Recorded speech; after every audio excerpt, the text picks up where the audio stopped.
especially the director of NİDE, Ömer Halis Demir University, Professor Muhsin Kar, and Professor Nevzat Şimşek, and Associate Professor Selim Şanlısoy. In the pre-conference period, they helped me a lot.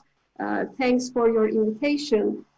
Today, I'm going to share with you some perhaps interesting ideas, because business as usual models, we are always talking about business as usual models, but what I will suggest at the end of the speech, at the end of the presentation, I will try to highlight the importance of formulating, preparing some plausible, possible, scientific, reasonable scenarios for the future. Okay, why I will suggest something like this? I wanted to show to the last step to you, to show the whole picture of my presentation, because I don't know why it is not moving. How I can do, okay. We all know most probably the term, new economy term. It is a term many economists, they started to use in the last decade of the 20th century, and they argued that information technologies, communication technologies, the internet, ultra high-tech companies, and globalization had created completely new type of economy. And it is changing how we work and live. See, we organize online conference, and more than 60 participants now are with us. And we are all at different corners of perhaps this country or some other countries. So we are observing a very serious economic metamorphosis. And there are different terms many people are using, VUCA, tuna, and etc. One of them is VUCA, volatility, uncertainty, complexity, ambiguity. So we are surrounded with lots of, unfortunately, uncertainties and complex problems. So we live in a turbulent world, this is for sure. But our plans, strategies, and policies are based on fixed goals. But the environment that we are living and all the conditions are changing very rapidly. When we prepare our 5-year plans, perhaps at the end of the first year, everything will change, we don't know. So governance at corporate level, at governmental level is becoming much more difficult. So there is a transformation. We are moving from an industrial to knowledge-based economy. Still, we couldn't complete the space, and economic and market conditions are increasingly unstable, especially on a global basis. So the entire business environment is becoming more complex. Complexity and chaos theories today in sciences are gaining popularity, and I highly suggest my young colleagues to work on these topics. In 2002, former US Defense Secretary Ronald Rumsfeld, in his brief press briefing, gave a speech, and he said, there are known knowns, there are things that we know. And we also know that there are known unknowns. We know that we don't know. But there are also unknown unknowns, the ones we don't know, even we don't know. So this became a very famous expression. So today, we live in a new era of uncertainty for organizations, for individuals, and for governments to cope with. And the human family are very interconnected as never before.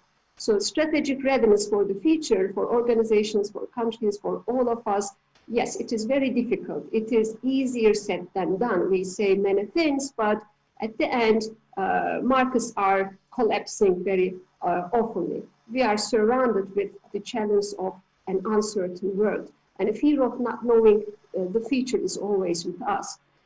Again, in the another indication of this increasing uncertainty in the 1950s, the average company listed in the Standard & Poor's 500 index stayed there for almost 60 years. But today, the lifespan, the average duration of each company listed in the biggest stock exchange market of the US is staying there less than 20 years. And according to one projection, half of the companies on the Standard & Poor's 500 index today will be replaced over the next 10 years. So I am going to summarize my ideas under three main titles, headings, which are very simple, but just I would like to give you a different view and different, perhaps, worldview and way of thinking for formulating our policies for the future, including our energy policy. So uncertainties in the post-normal times and political economy of energy, most probably many of you know more than me, and policy suggestions for energy security, not to have interruptions in our energy sources, what we need to do, okay? So first, I want to be humble. No one can know what will happen in the future. But our major problems of today, require a radical shift in our perceptions, thinking, and values. Today, 21st century is called post-normal times, which is characterized by complexity, chaos, and contradictions. And nowadays, everyone is talking about post-normal science, which is characterized by uncertainties, systems view of thinking, alternative perspectives, unknowns, values, and etc. And also human economy. These are the technical terms I would like to underline their importance. So, human economy is dominated by the use of our creativity, character, passion. Okay, so how we can move from knowledge economy to human economy? Because yes, technological improvements are improving the quality of our life, but sometimes they are destroying our lives. There is a bigger loss of privacy and alienation, and many people are visiting psychologists more. So modern life is bringing lots of problems with it. So I think we all agree that energy is the resource used to exploit all other resources. So the macroeconomic implications of the supply shock induced energy crisis for sure will be very large. And electricity shortage can be felt in heating, cooking, and water supply. So a sustained energy crisis may turn into a humanitarian crisis quite easily. And we observe lots of black swan events. If there are some people who don't know the meaning of black swan event, at a very simple level, black swan event means very low probability, but very big impact events. The probability of occurrence is very low, but once they happen, it may create devastating effects on us, like 9/11 event or collapse of Enron or today's pandemic. People who are interested in financial markets will remember Goldman Sachs, which uses quantitative strategies across a range of asset classes. Their flagship Global Alpha Fund lost almost 1/3 of its value in 2008. And at that time period, the chief financial officer of this company said, we were seeing things that were 25 standard deviation moves several days in a row. What does this mean? Plus minus 6 standard deviation may occur every 1.5 million years. So what does this mean? So that 25 standard deviation move means what? So I would like to summarize some uncertainties. I know that uncertainty and risk, they have different meanings. Uncertainty, we don't know even the probability of occurrence. When we are talking about risk, at least we know the probability of risk, but they are used interchangeably in literature. I took these risks from the latest report of World Economic Forum, the Global Risk Report, which is prepared through Global Risk Perception Survey with Association Cambridge Center for Risk Studies. So these are the latest, like expert perceptions, we may say it like this. They are asking to several people. So some of the economic risks that we may face in the forthcoming future are listed as follows: energy price shock, critical infrastructure failures, blow up in asset prices, asset price collapse, oil price shock, China economic slowdown, deglobalization, fiscal crisis, fiscal imbalances, unemployment, income disparity, And there are some serious environmental risks, human-made disasters, climate action failure, biodiversity loss, extreme weather, non-national disasters, and there are some geopolitical risks, weapons of mass, the extensive use of weapons of mass destruction, terrorist attacks, interstate conflict, global governance failure. Hope this will never happen. United Nations will manage to solve these conflicts. And there are some societal risks, infectious diseases. The current pandemic that we are observing is a serious threat to all of us. Food crisis, water crisis, and failure of urban planning, involuntary migration, social instability.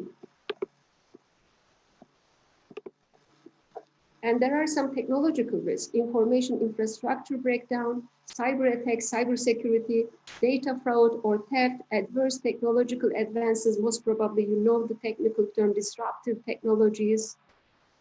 So some innovations can replace the previous markets and products. So we are surrounded with these kind of risks and uncertainties, macroeconomic uncertainties. No country can isolate himself or herself from these kind of risks.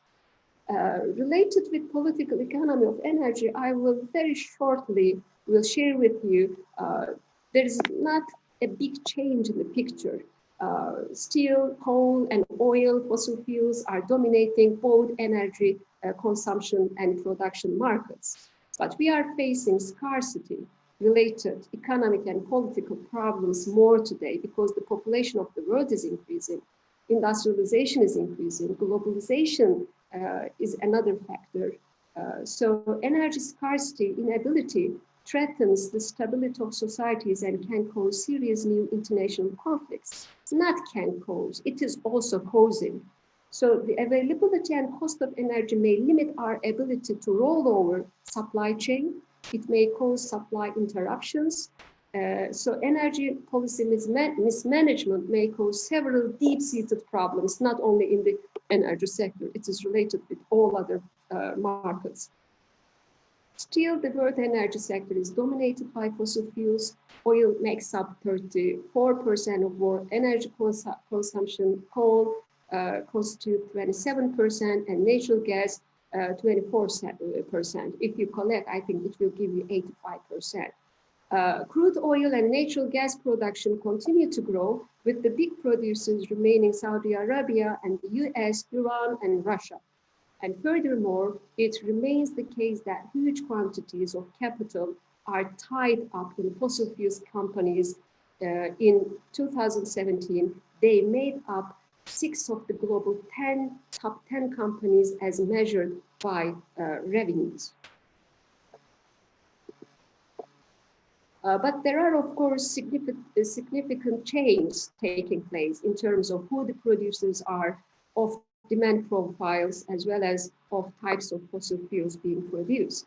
In terms of changing production profiles, it is most notable that the US share of global oil and gas production is expected to grow significantly due to its unconventional shale oil and gas revolution, with production levels forecast to double between 2005 and 2025.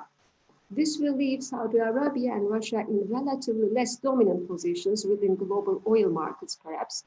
And at the same time, on the demand side, although expectations are that oil will continue to grow till 2040, the rate of this growth is expected to decrease steadily.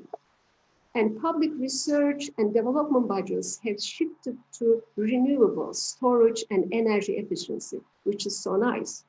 How we can store energy and how we can improve energy efficiency, because more is less. Even if we manage to increase energy production through natural resources, not by using clean tech technologies, still there will be scarcity. So we need to concentrate on demand side, educate people for energy efficiency, how we can save energy, how we can change our daily lives. In 2015, 55% of public energy research and development budgets went to sustainable energy, from about 18% in 1974, when over 70% of research investments went into nuclear energy. just to use my time efficiently, if you couldn't read which regions in this graph, I would like to share with you oil production and consumption by region. But if you couldn't read which color represent which region, don't worry, just concentrate on green and yellow part. Green parts represent North America. As you see, both on production and consumption sides, the share of Canada, America is increasing, and yellow shows Asia Pacific includes China. So as you see, all consumption by region is increasing significantly in the yellow part because of China. It is more or less the same for natural gas. On the left-hand side of my screen, you see production by region, the breakdown of production of natural gas by region. Again, green part shows North America and yellow part shows Asia Pacific. On both sides, we observe an increase in both regions.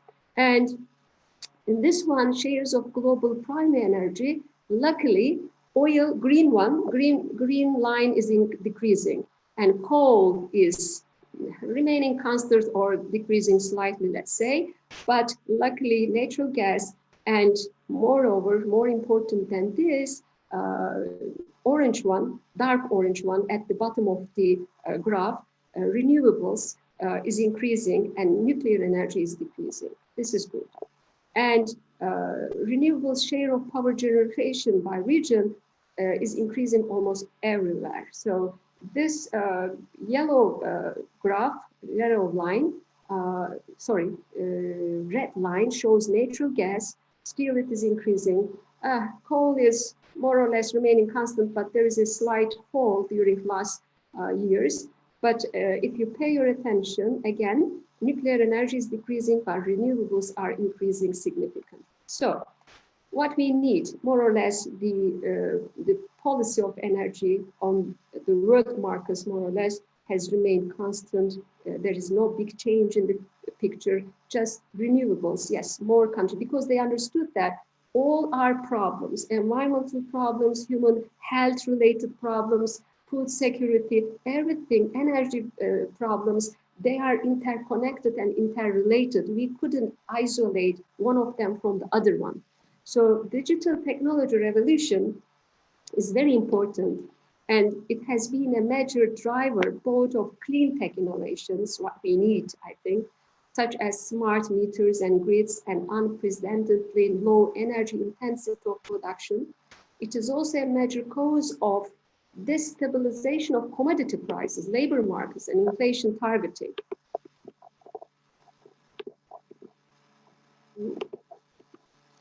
Okay, the last part, my policy suggestions for energy security. With energy security, what we mean, we all know what it means, but if we try to give a proper definition of energy security, it is defined by International Energy Agency as follows: reliable, affordable access to all fuels and energy sources. So the uninterrupted availability of energy sources at an affordable price. This is very important. So long-term energy security deals with timely investments to supply energy in line with economic developments and environmental needs. Short-term energy security focuses on the ability of energy system to react on time, promptly, to sudden change in the supply-demand balance. So these problems, energy, the environment, climate change, food security, financial security, cannot be understood in isolation. These are systemic problems, which means that they are interconnected and interdependent. They require radical shift in our perception, thinking, and values. Where we would like to see our organization in the following 5 years, 10 years, 20 years, we need to work with very long time horizon, with 50 years horizon. Many companies and countries are doing this now. They prepare, if current trends keep going like this, where we can reach after 20 years, business as usual model. But we need to prepare some pessimistic and optimistic scenarios as well, like stress test of banking system. If this happens, how we can react, counterfactual reasoning. even if they will not happen, we need to get ready for some possible scenarios. No one was expecting such an extensive worldwide pandemic a year ago, but it is with us now. So there are 6 capabilities that organizations need to develop. Strategic anticipation, I value this very much. Navigational leadership, agility, resilience. After shocks, we need to be more powerful. Shocks shouldn't destroy us. Open collaboration and predictive learning. What is strategic anticipation? Flexibility in planning. I value mathematical models a lot, analytical skills and all these things, but we need more than this because as I shared with you in postnormal science, we couldn't predict the madness of people and we couldn't predict some unknown unknowns. It is not that much simple. So we need to replace fixed goal strategic plans with flexible scenarios in the energy sector as well. And we need to prepare our wild cards. Touch wood, we never want it to happen, but if there is a big global war, how we can have some alternative energy sources. Our country is comparatively lucky in terms of solar energy, wind energy, and etc. So we need to work more on these kind of, we should decrease our dependency on foreign resources in the production of our energy. So what I try to say is strategic plans, fixed goal plans may eliminate low probability, big impact events. And we need to work more on these kind of scenarios. And today, the new conception of life is emerging, a new kind of thinking in terms of relationships, patterns, and context. And in science, this way of thinking is called systemic thinking or systems thinking. So the understanding of life, a shift of metaphors, a change from seeing the world as a machine to understanding it as a network. And this comes from complexity and chaos theories. In this information and communication technology age, life is becoming increasingly complex. Complex means what? Dynamic. Situation, the problem situation changes as circumstances change.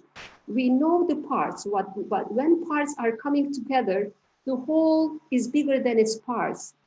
We are having totally different view. So through the eyes of chaos theory, we live in a world consistent with unpredictable events, and we cannot control these unpredictable events and human behaviors. And unfortunately, we are surrounded with lots of complex systems. Markets are complex. Millions of buyers and sellers, when they are coming together and through feedbacks, they adjust themselves, they adapt themselves. So they are changing themselves. Our mathematical models, that's why sometimes are failing to predict the future. And economies with hierarchies of workers, departments, firms, industries, these are complex systems. Multi-celled organisms are complex systems. And the internet with millions of users, stations, servers, websites, it is a complex system. And each complex system exhibits a distinctive property called emergence. The whole is more than the sum of the actions of the parts. Sometimes it is self-organizing, like the flocks of birds. Who can model the movements of the flocks of birds? Sometimes they go up, sometimes down, sometimes rightwards, leftward, and who is leading? This is a self-organizing system, complex system. And uncertainty, we know the meaning, unknown future events that cannot be predicted quantitatively within usable limits. So in the decision-making process, we need high-quality information that may allow us and decision makers to better understand the impact of feedback processes, nonlinear relationships between variables, and time delays on the performance of the complex system. We need to work on what kind of response high-technology societies could give to us. And in this cartoon, one way of dealing with uncertainty, two gentlemen are running or walking, and one of them wore thick things as if the weather is so cold. The other one wore as if it is summer. So he says, I dress for the weather I want, not the weather I have. That's what I am trying to say. There are lots of uncertainties, but especially in mathematical modeling, concept uncertainty, measurement uncertainty, calculation uncertainty, sampling uncertainty, mathematical modeling uncertainty, and causal uncertainty. Under all these uncertainties, it would be very difficult to talk about perfect modeling. See what happened in 2020.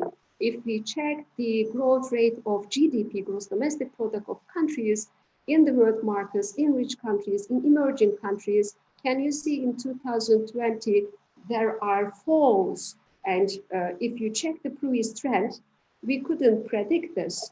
And again, what happened on, I think it was in April, West Texas crude oil, which is the most important major crude oil of the US, its futures contract prices went down to minus $40, minus 40, because there was no, because the world oil demand decreased significantly and storages were full. So some people, they didn't want to get crude oil physically, and they didn't know what to do with their contracts. So the price went down to minus $40, which is unbelievable. From this graph, if you check the previous trend, where it may go in the future, no one can make such a prediction.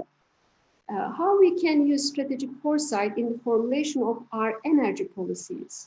We need to use, instead of imagining the future as the extrapolation of the past, we need to use epistle analysis, holistic view. Epistle means economic, political, institutional, sociological, technological, legal, and environmental analysis. If we want to have a sustainable energy sector or sustainability in our country, we need to leave the same amount of natural resources to the next generations as our previous generations left to us.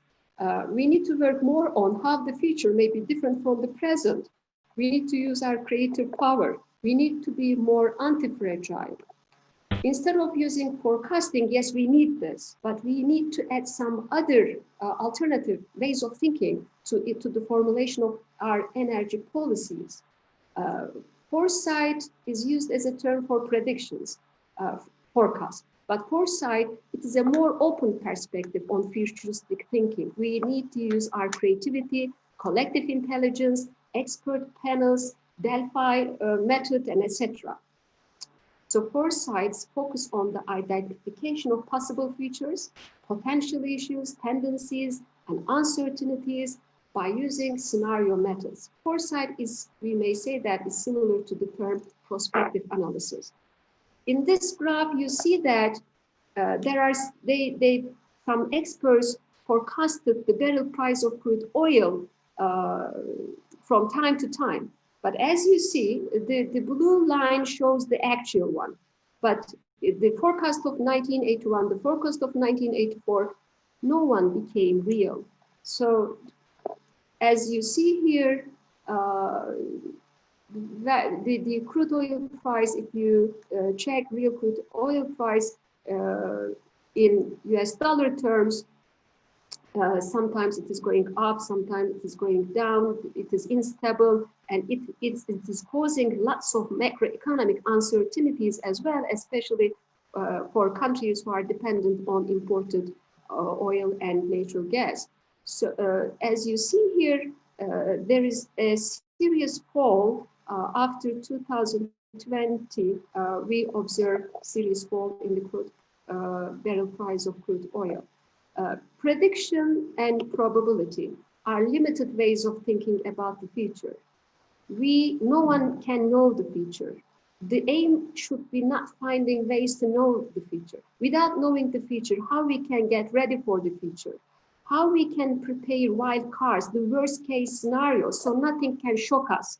At least if suddenly something bad happens, we will have a roadmap for this. It will not surprise us. It will not cause a big shock for us.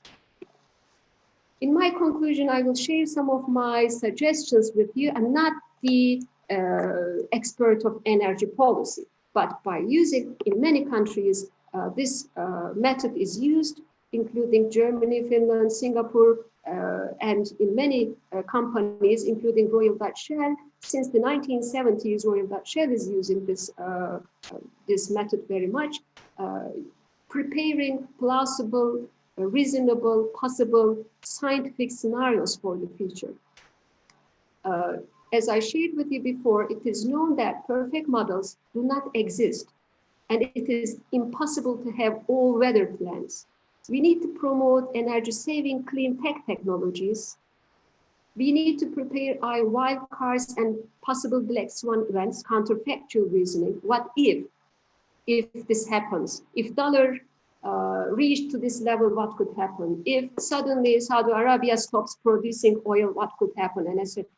So educating people on energy efficiency, which is a very important policy, because how much you produce, it doesn't matter. If you produce more, we will consume more. But we need to concentrate on energy efficiency education, even for illiterate people. Technological and material diversity. Instead of, when we explain capital asset pricing model in microeconomics, in finance, in capital asset pricing model, the most important well-known way of reducing risk is diversification. Don't put all your eggs to the same basket. So we need technological and material diversity. And demand management and efficiency policies should be much more effective. And of course, for sustainability, decarbonization of the energy sector, we can use multi-criteria matrices, Delphi method, expert panels, including national, international experts. We need to create scenarios on how the energy system is likely to change over time. We need to create scenarios to cope with the implications of resource depletion and scarcity. We need to work on net zero, which assumes that we need to decarbonize the energy system. So we need a paradigm shift. Paradigm very simply may mean a worldview, accepted worldview. We need a paradigm shift from business as usual scenario, okay, to environmentally friendly scenario. And we need to use epistemic analysis. Everything is related with each other through counterfactual reasoning, through what-if type scenarios. And to solve energy problems, we need to work on alternative scenarios. Instead of relying on large, capital-intensive, complex technologies, we may work more on clean tech energy systems, sustainable energy for all. We need to improve our abilities to deal with change and discontinuity. As you see in all graphs, there are discontinuities, breaks.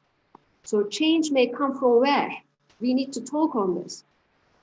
I would like to mention, these are my last slides.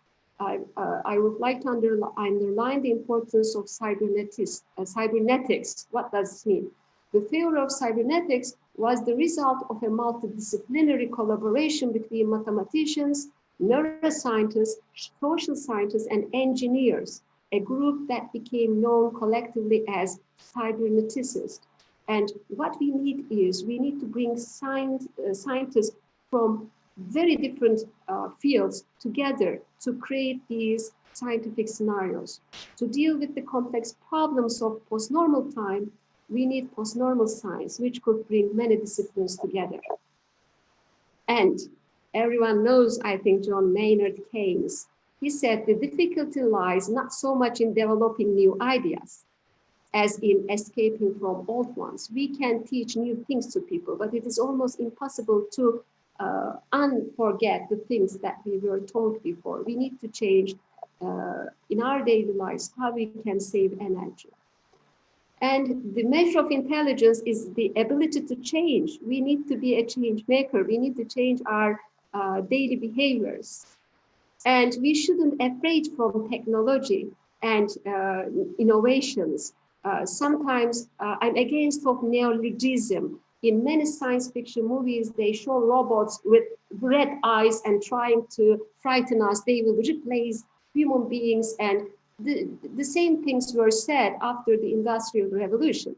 Technology is there to improve the quality of life. So we need to use technology to solve our common problems through science. So science, technology, and foresight are the solutions to our common problems. And in the formulation of our energy policy, including some other policies, I think we need to use, for sure, we need to use econometric and mathematical models. I'm crazy for them, but we need more than this because we live in such a world. Through the digitalization of production and through the globalization of the world, through globalization, what I mean, the free movement of people, money, goods, services. So we live in a borderless world. And at the first phase of globalization, countries came together and cooperated. In the second phase, companies came together. Which company is owned by which country, we don't know. They are changing hands. And then in the last stage, we observe the globalization of individuals, people without knowing each other. This is called the end of geography. You can take mathematics course from someone in India, and all the hospitals in Chicago, they send their records to India, and some people typing the records of patients, and then because of 8 hours time difference, when the hospitals are opened in Chicago, all the electronic forms are coming from India, from Chennai, and etc. So this, if you speak English and if you use information communication technologies, you can share even your experiences, health problem experiences with someone else. And people without knowing each other can protest, boycott the products of some giant big companies if they exploit their labor force, employees, and etc. So we need to use these tools more, and we can ask to people like direct democracies, their ideas, values, beliefs are very important. How you see 20 years ahead of today, and what kind of new technologies, imagination, creative power. Our analytical skills can be programmed to computers, but our human characters, collaboration, passion, creativity, it is difficult to program these skills to computers. So we need to invest more on the improvement of the 21st century skills in our education system. We need to give bigger importance to them. I would like to thank all of you for your participation, attendance, and your patience. Thank you so much. Thank you.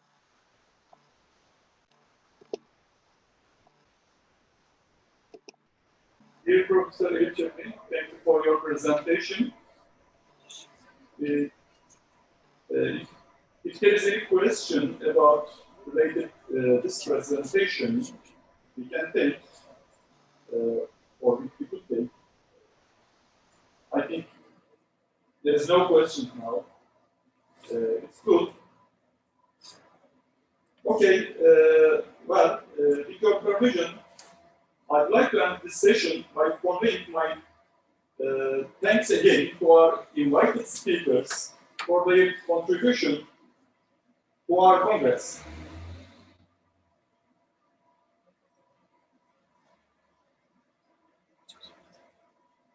Our program will continue at 1 p.m. with EFE. Sayın Hocam, müsaadenizle Türkçe devam edeyim.